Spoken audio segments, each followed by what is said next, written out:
التحريم. بسم الله الرحمن الرحيم.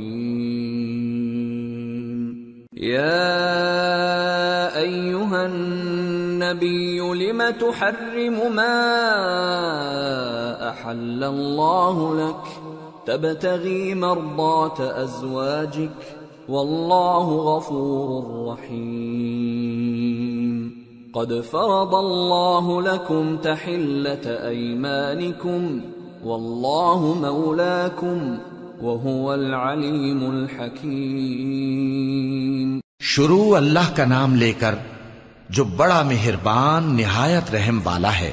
اے پیغمبر صلی اللہ علیہ وآلہ وسلم، جو چیز اللہ نے تمہارے لیے جائز کی ہے تم اس سے کنارہ کشی کیوں کرتے ہو؟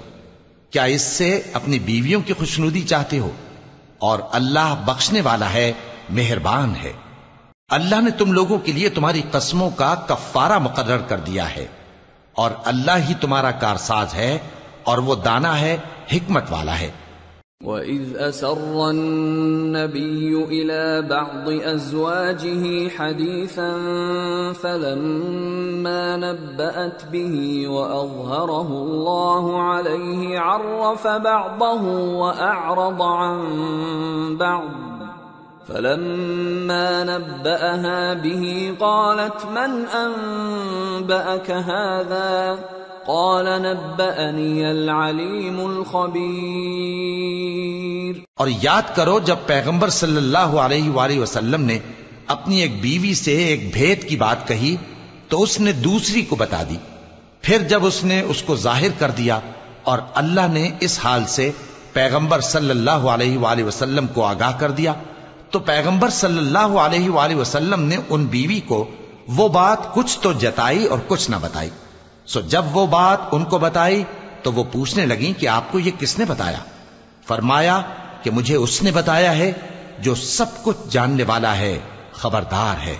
ان تتوبا الى اللہ فقد صغت قلوبكما وَإِن تَظَاهَرَا عَلَيْهِ فَإِنَّ اللَّهَ هُوَ مَوْلَاهُ وَجِبْرِيلُ وَصَالِحُ الْمُؤْمِنِينَ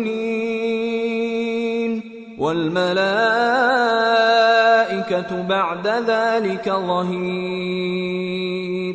عَسَى رَبُّهُ إِن طَلَّقَكُنَّ أَن يُبْدِلَهُ أزواجا خيرا منكن مسلمات مؤمنات قانتات تائبات عابدات سائحات ثيبات وأبكارا. اگر تم دونوں اللہ کے آگے توبہ کرو تو بہتر ہے، کیونکہ تمہارے دل مائل ہو ہی گئے ہیں. اور اگر پیغمبر صلی اللہ علیہ وآلہ وسلم کے خلاف باہم اعانت کرو گی تو اللہ اور جبریل اور نیک کردار مسلمان ان کے حامی اور دوستدار ہیں، اور ان کے علاوہ سب فرشتے بھی مددگار ہیں. اے ازواج نبی، اگر پیغمبر صلی اللہ علیہ وآلہ وسلم تم کو طلاق دے دیں تو عجب نہیں کہ ان کا پروردگار تمہارے بدلے ان کو تم سے بہتر بیویاں دے دے، مسلمان، ایمان والیاں، فرما بردار، توبہ کرنے والیاں، عبادت گزار، روزہ رکھنے والیاں، شادی شدہ اور کنواریاں. یا ایھا الذین آمنوا قوا انفسکم واہلیکم نارا وقودها الناس والحجارة عليها ملائكة غلاظ شداد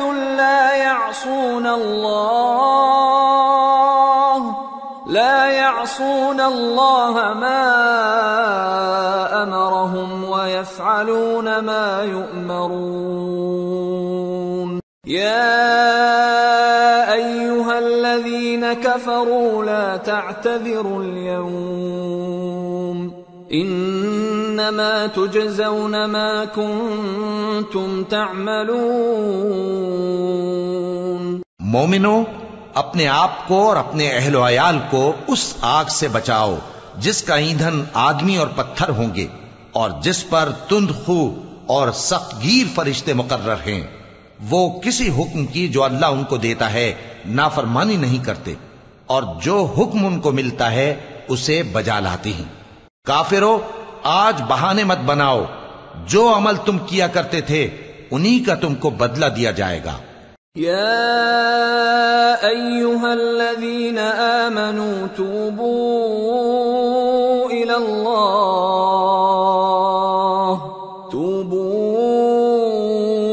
الله توبة نصوحا عسى ربكم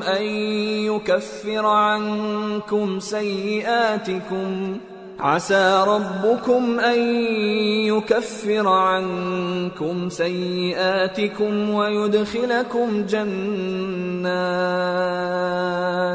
ويدخلكم جنات تجري من تحتها الأنهار يوم لا يخزي الله النبي والذين آمنوا معه نورهم يسعى بين أيديهم وبأيمانهم يقولون ربنا أتمم لنا نورنا واغفر لنا إنك على كل شيء قدير۔ مومنو، اللہ کے آگے صاف دل سے توبہ کرو، امید ہے کہ وہ تمہارے گناہ تم سے دور کر دے گا اور تم کو جنتوں میں جن کے نیچے نہریں بہ رہی ہیں داخل کرے گا۔ اس دن اللہ پیغمبر صلی اللہ علیہ وآلہ وسلم کو اور ان لوگوں کو جو ان کے ساتھ ایمان لائے ہیں رسوا نہیں کرے گا، بلکہ ان کا نور ایمان ان کے آگے اور داہنی طرف روشنی کرتا ہوا چل رہا ہوگا، اور وہ اللہ سے التجا کریں گے کہ اے پروردگار، ہمارا نور ہمارے لیے پورا کر اور ہمیں معاف فرما، بے شک اللہ ہر چیز پر قادر ہے۔ یا ایھا النبی جاہد الکفار والمنافقین واغلظ علیہم ومأواہم جہنم وبئس المصیر۔ اے پیغمبر صلی اللہ علیہ وآلہ وسلم، کافروں اور منافقوں سے جہاد کرو اور ان پر سختی کرو، اور ان کا ٹھکانہ دوزخ ہے اور وہ بہت بری جگہ ہے۔ ضرب اللہ مثلا للذین کفروا امرأة نوح وامرأة لوط كانتا تحت عبدين من عبادنا صالحين فخانتاهما فلم يغنيا عنهما من الله شيئا وقيل ادخلا النار مع الداخلين۔ اللہ نے کافروں کے لیے نوح کی بیوی اور لوط کی بیوی کی مثال بیان فرمائی ہے۔ یہ دونوں ہمارے دو نیک بندوں کے گھر میں تھیں، اور دونوں نے ان سے خیانت کی، تو وہ اللہ کے مقابلے میں ان عورتوں کے کچھ بھی کام نہ آئے، اور ان کو حکم دیا گیا کہ دوسرے داخل ہونے والوں کے ساتھ تم بھی دوزخ میں داخل ہو جاؤ۔ وضرب اللہ مثلا للذین آمنوا امرأة فرعون اذ قالت رب ابن لی عندك بیتا فی الجنة ونجنی من فرعون وعمله ونجنی من القوم الظالمین۔ ومريم ابنة عمران التي أحصنت فرجها فنفخنا فيه من روحنا وصدقت بكلمات ربها وكتبه وكانت من القانتين۔ اور مومنوں کے لیے ایک مثال تو فرعون کی بیوی کی بیان فرمائی کہ اس نے اللہ سے التجا کی کہ اے میرے پروردگار، میرے لیے بہشت میں اپنے پاس ایک گھر بنا اور مجھے فرعون اور اس کے عمل سے نجات بخش اور ظالم لوگوں سے مجھ کو چھڑا لے۔ اور دوسری مثال عمران کی بیٹی مریم کی، جنہوں نے اپنی عزت و ناموس کو محفوظ رکھا تو ہم نے اس میں اپنی روح پھونک دی، اور وہ اپنے پروردگار کے کلام اور اس کی کتابوں کو برحق سمجھتی تھیں، اور وہ فرما برداروں میں سے تھی۔